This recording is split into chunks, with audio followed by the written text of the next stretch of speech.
ఒక ఆట ఆడితే గెలుపుండదు, ఓడిపోతే రెండో అవకాశం ఉండదు.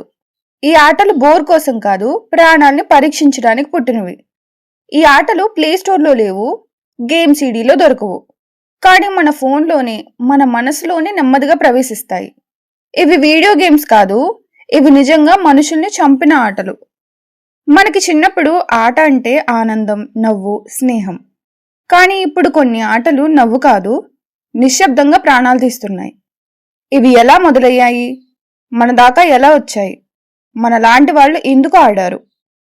ఈ వీడియోలో నేను చెప్పబోయేవి ప్రపంచంలో నిషేధింపబడిన, ఆడితే జీవితం ప్రమాదంలో పడే అత్యంత ప్రమాదకరమైన ఆటలు.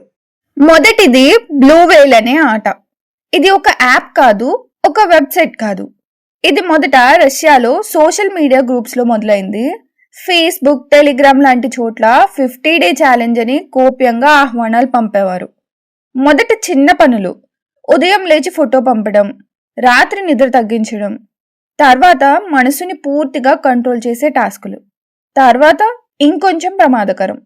రోజు రోజుకి ఆ ఆట మన మనసుపై పట్టు పెంచుకుంటుంది. నిద్ర తగ్గుతుంది, భయం పెరుగుతుంది, ఎవరితోనూ మాట్లాడకుండా ఒంటరిగా మారిపోతాం. చివరికి మనమే మనకు శత్రువులా మారిపోతాం. ఆడుతున్న వాడికి ఆట నుంచి బయటికి రావడం అసాధ్యం. అలా ఒక మెసేజ్ నుంచి ఒక జీవితం ముగిసింది. ఈ ఆట వల్ల ప్రపంచంలో చాలా మంది పిల్లలు తమ ప్రాణాలు కోల్పోయారు. అందుకే ఈ ఆటను చాలా దేశాల్లో నిషేధించారు. ఒక ఆట ఒక జీవితాన్ని పూర్తిగా మింగేసింది. రెండవది మోమో అనే భయంకరమైన ట్రెండ్. ఇది అసలు ఆట కాదు, మొదట వాట్సాప్ ఫార్వర్డ్ గా వచ్చింది, తర్వాత యూట్యూబ్ వీడియోలుగా మారింది. ఈ నెంబర్కి మెసేజ్ పెట్టొద్దు, ఈ ఫోటో చూస్తే ప్రమాదం అనే భయంతోనే ఇది వైరల్ అయింది. భయం, ఆసక్తి, పానిక్ అలా పిల్లల మనసుల్లో ఒక మానసిక ఉక్కుపోతలా మారింది. ఇక్కడ ప్రమాదం శరీరానికి కాదు, మనసుకి. ఒక భయంకరమైన ముఖం, ఒక మెసేజ్, ఇది చేయకపోతే నీకు ప్రమాదం అని బెదిరింపు. చాలా మంది పిల్లలు భయంతో నిద్రపోలేకపోయారు, తల్లిదండ్రులకి చెప్పుకోలేకపోయారు. ఇది నిజమైన ఆట కాకపోయినా భయంతో మనసుల్ని చంపిన ట్రెండ్. కొన్ని భయాలు శరీరాన్ని కాదు, మనసునే పగలగొడతాయి. మూడవది ఫైర్ ఛాలెంజ్. ఇది ఇన్స్టాగ్రామ్, టిక్టాక్ లాంటి షార్ట్ వీడియో ప్లాట్ఫామ్స్ నుంచి వచ్చింది. ఒకడు చేస్తాడు, లక్షల వ్యూస్ వస్తాయి. ఇంకొకడు నేను చేస్తా అంటాడు. అలా లైక్స్ కోసం శరీరంపై నిప్పు అంటించుకుంటారు. ఈ ఆటని వెతకాల్సిన అవసరం లేదు, అల్గోరిథమే మనకు చూపిస్తుంది.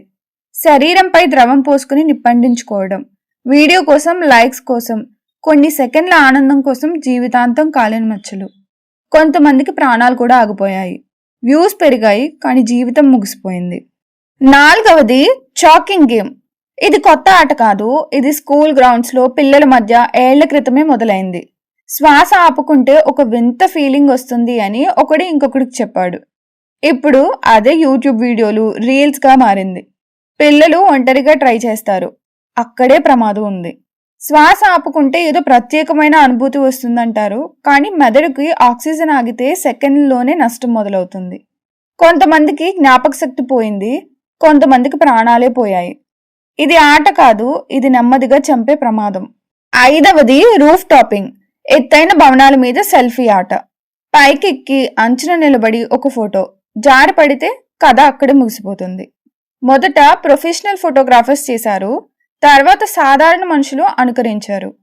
ఈ ఫోటో చూస్తే వాళ్ళు నన్ను గుర్తుపెట్టుకుంటారు అనే ఆలోచన, కానీ ఆ అంచు దగ్గర తప్పులకు అవకాశం ఉండదు. ఆ ఫోటోకి లైక్ కొట్టే వాళ్ళు ఉంటారు, కానీ కింద పడితే తిరిగి తీసుకురావడానికి ఎవరు ఉండరు. ఈ ఆటలు ఎందుకు ప్రమాదకరం? ఎందుకంటే ఇవి ప్లే స్టోర్ ద్వారా రావు, ఇవి ఫ్రెండ్ ద్వారా, ఫార్వర్డ్ ద్వారా, అల్గోరిథం ద్వారా, ఫియర్ అండ్ క్యూరియాసిటీ ద్వారా మన దాకా వస్తాయి. మనమే వెతకము, అవే మనల్ని వెతుక్కుంటాయి. ఎందుకంటే ఇవి మన బలహీనతల్ని టార్గెట్ చేస్తాయి. భయం, ఒత్తిడి, ఇతరుల ఒత్తిడి, నువ్వు చేయగలవా అనే ప్రశ్న. ఆట మన చేతుల్లో ఉండదు, మన మనసే ఆటలో చిక్కుకుంటుంది. ఒక ఆట నీ చేతిలో ఉన్నట్టు అనిపిస్తుంది, కానీ నిజానికి ఆటే నీ జీవితంతో ఆడుతుంది. ఒక ఆట కోసం మీ అమ్మ కళ్ళల్లో కన్నీళ్లు రావాల్సిన అవసరం లేదు, ఒక ట్రెండ్ కోసం నీ జీవితం పూర్తిగా ముగియాల్సిన అవసరం లేదు. నీ ప్రాణం ఏ ఆట కన్నా విలువైనదే. ఈ వీడియో ఎవరికైనా ఒక్కసారి ఆలోచింపజేస్తే అదే చాలు. ఇలాంటి real and rare silent truths ని కామ్ గా, ఆనెస్ట్ గా మనం మాట్లాడుకుందాం. సైలెంట్ టేల్స్ బై చందనాలో మళ్ళీ కలుద్దాం. ఇలాంటి కంటెంట్ కోసం సబ్స్క్రైబ్ చేసి మీ విలువైన సమయాన్ని ఇక్కడ కేటాయించండి.